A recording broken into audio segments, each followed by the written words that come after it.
and we have an exciting program called 2 Steps a Month to Disaster Preparedness. And this is month 4. And month 4 is around getting a go bag started, as well as some basic first aid.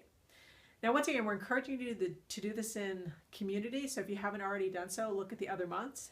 Get your neighbors, get your coworkers, however you define community, get them together and have a conversation and do it together.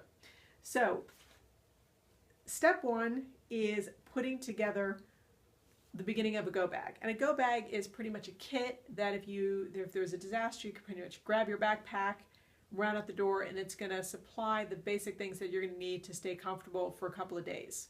So some food, some water, some warm clothes, some things to protect you from the elements. So we're going to really focus this month for step 1 on kind of the top 3 things. So 1 is a gallon of water per person per day, and water is really heavy. So just make note of that.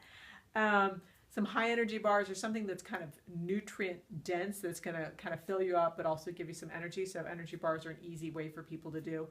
I also like some of those kind of Indian seal bags, you know, like Indian meals, just because I think I want something a little bit more kind of savory. And walking shoes, once again, you don't necessarily need to have those separate from the bag, but have them in a place that you can easily get them on. And also you have them under your bed. So if it's an earthquake, you get them on, run out in the middle of the door, grab your bag, all that stuff. So think about, you know, in terms of the bags you use. You don't need to go out and necessarily buy something new. You know, a lot of people at the end of the school year, if you've got kids, they throw out those backpacks. Well, you know, they're kind of ratty, whatever, but like that's perfect for a go bag. Or maybe, you know, you have some camping equipment, but you don't go all that often. Or even if you do go often, use that as your go bag, and then just the weeks that you're going to go out camping, just, you know, put that aside when you come back. Just an easy transfer of putting it back in. So think about stuff like that. Also think about going to Salvation Army, and you can get some used backpacks there. So it doesn't need to be a high expense means of kind of putting a go bag together. So step 2 is around first aid. And so we have a list that's put together by FEMA, which is the Federal Emergency Management Agency, about things that they recommend in a first aid kit. So look at that. Once again, great to have one in the house, and a second one also in your car, if you own a car. And we also have a little do now. So the do now for this month is there's a really great video called Start, which is, there's a link to it. It'll be in the description below the video, but there'll also be a link on the handout. If you feel like it's important to understand where your own kind of comfort zone is, so if you don't feel like you would be of support or use in a medical situation because you would just get squeamish and not be very useful, then maybe instead what you can do is encourage someone else to watch this video.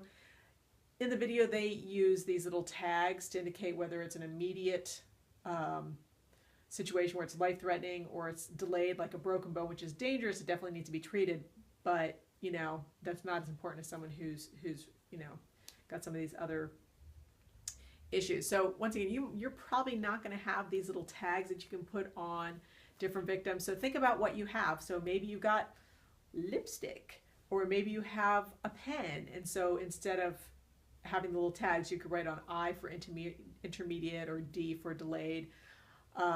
Their term minor is a little bit confusing because minor in the video refers to a minor injury, not to be confused with someone who's underaged. So you can have someone who's underage who's actually in the immediate category. So sometimes people also refer that to as walking wounded. So think about that when you're doing that, and then also discuss with your neighbors or your colleagues or whoever you're doing this, which is like, if we had an emergency situation, you know, let's kind of all mark people on the right hand with their little eye, or maybe on the forehead visible, so that we know that they've been tagged, so that other people that are actually going to provide the first aid can kind of then come in and do that extra piece. So, and also obviously always great to take first aid classes, so highly recommend that as well as a step.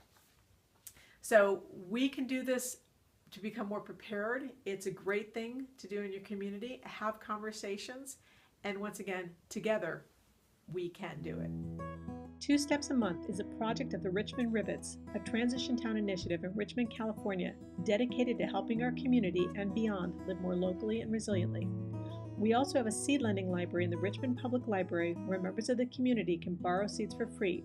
We provide free education on seed saving so folks can take seeds, plant them, let some of them go to seed, and return the next generation of seeds for others to borrow. If you're not from the Richmond area and like the idea of a seed lending library, go to richmondgrowseeds.org and check out our Create a Library resources to start one in your own town. Join the growing movement of local seed savers. It's a 12,000-year-old tradition that we're reawakening to.